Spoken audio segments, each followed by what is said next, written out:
Ce travail est réalisé par جلو الوصال عثمان خولة بوعبد الله مريم هبري صافية مقوري محمد رضا بوحفاظ.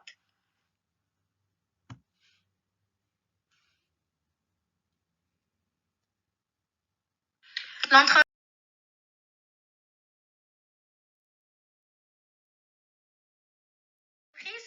et son environnement, les structures de l'entreprise, le plan Diamant. Sur la définition de l'entreprise, définition des agents économiques, l'approche traditionnelle et l'approche systémique, les caractéristiques de l'entreprise, les finalités de l'entreprise, l'environnement de l'entreprise, les classifications de l'entreprise, les structures de l'entreprise.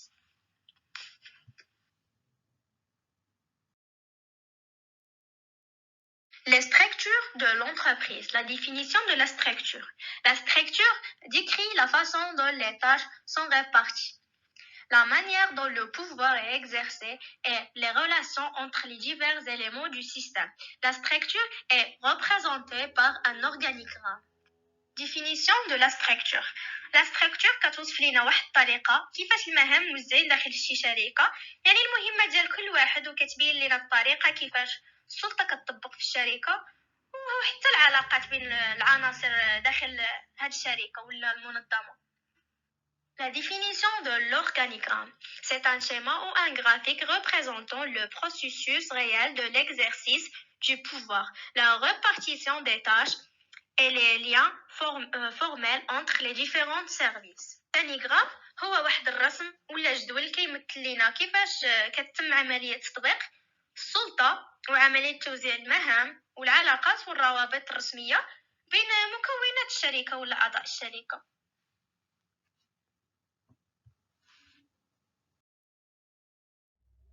Les principaux facteurs de choix de la structure: la taille de l'entreprise, la technologie, l'environnement, la formation des dirigeants, type de liaison entre les organes de l'entreprise, liaison hiérarchique, l'autorité d'une personne sur la totalité de l'activité de l'autre personne, liaison fonctionnelle, l'autorité est limite au domaine de spécialité. Conseil, ce sont des spécialistes qui assistent un membre de l'hiérarchie dans ses décisions. principaux facteurs de choix d'une structure. كيفاش خص يختار واحد الهيكل للشركه ديالو، الطريقه اللي نظم بها واحد الشركه اللي هي كبيره ماشي هي الطريقه باش نظم شركه صغيره وعاد باديه، كيفاش كتصنع المنتجات وكيفاش كتباع التقنيه اللي تعتمد عليها الشركه، المحيط ديال الشركه كي داير، الشخصيه ديال الباترون مثلا الا كان يبغي السلطه غادي يبقى كيحكم في كل شيء، والا كان مفاتح غادي يبقى ياخذ الاراء ديال الموظفين ديالو. type de liaison entre les organes de l'entreprise، انواع الروابط بين الناس اللي كاينين في الشركه. liaison hiérarchique، الرابطه الهيكليه وهي السلطه مثلا في شي شخص يحكم في الشخص اللي قل منه. liaison fonctionnelle، يعني الا كان شي شخص يحكم في شي مجال خاص يكون عنده واحد المعرفه عليه. conseil، كيعاون واحد العضو من اعضاء الهرم ديال السلطه في القرارات ديالو، كيعطي نصيحه.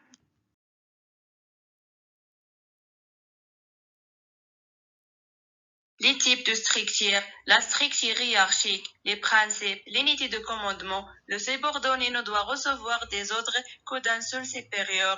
La délégation de l'autorité, le supérieur peut transmettre l'autorité à un subordonné, mais le chef reste responsable des résultats. Le principe de la responsabilité. Le subordonné doit accomplir ses tâches et expliquer les résultats. Ne satisfaisant, le responsable n'intervient pas aux tâches. La structure hiérarchique كتعتمد على السلطات. Les principes. كل هيكل عنده أساسيات ديالو، يعني على من كيعتمد وعلى من كيركز. l'unité de commandement، وحدة القيادة، تعني العامل كياخذ الامر غير من عند المدير ديالو، ما يمكنش هو عامل القسم ديال المبيعات وياخذ الامر من عند المدير ديال شي قسم اخر. لا ديليغاسيون دو لوتوريتي، تفويض السلطه، تعني الشاف يقدر يعطي السلطه لشي شخص يدير واحد المهمه ولكن النتيجه تكون المسؤوليه ديالها على الشاف، واخا ما نجحش ديك المهمه الشاف هو المسؤول لانه هو اللي كلفو بها.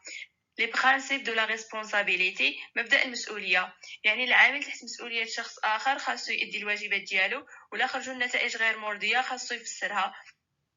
مثلا الا ما باعش بزاف لحقاش ما كانش الزبائن في ذاك الوقت، المسؤول ما كيتدخلش، كيشوف غير النتيجه.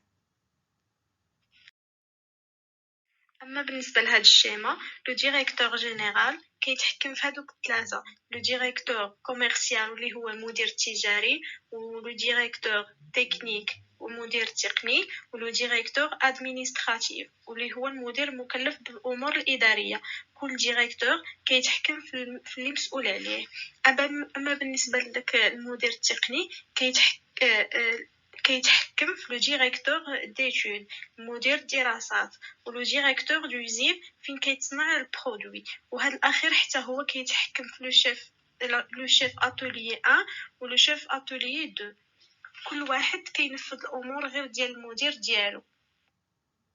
Les avantages. Structure simple et facile. Elle favorise la communication. L'autorité et les compétences sont bien définies. Chaque élément est conscient du résultat qu'on attend de lui. Les avantages. كتعني الفوائد. هاد الفوائد كيتقسموا على 4 ديال الأقسام. أولا هيكل سهل وبسيط. وثانيا كتحفز باش يكون التواصل يعني خاص يكون الحوار باش يكون نظام. ثالثا السلطة والقدرات تكون محددة كل واحد عارف شنو يدير وكل واحد عارف لمن يعطي الأوامر. وأخيرا كل مسؤول يوري العامل ديالو شنو خاصو يدير وشنو كيستناو منه. Les inconvénients, risque de déformation de l'ordonnée, difficulté de trouver des responsables compétents. Les inconvénients مثل الديريكتور جنرال عطى واحد المهمة للديريكتور اتولي غادي يصدر الامر من عند ديريكتور جنرال ومن بعد لو ديريكتور تكنيك ومن بعد لعند لو ديريكتور ايزين عاد يوصل للشيف اتولي كيفوت من عند بزاف ديال الادارات عاد يوصل لديك البلاصه يقدر ما يوصلش الامر كما هو. كاين صعوبات باش نلقاو واحد المسؤول عنده قدرات ومهارات معينه باش يتكلف بواحد المهام خاصه يكون عنده واحد الخبره ويكون الثقه والمسؤوليه.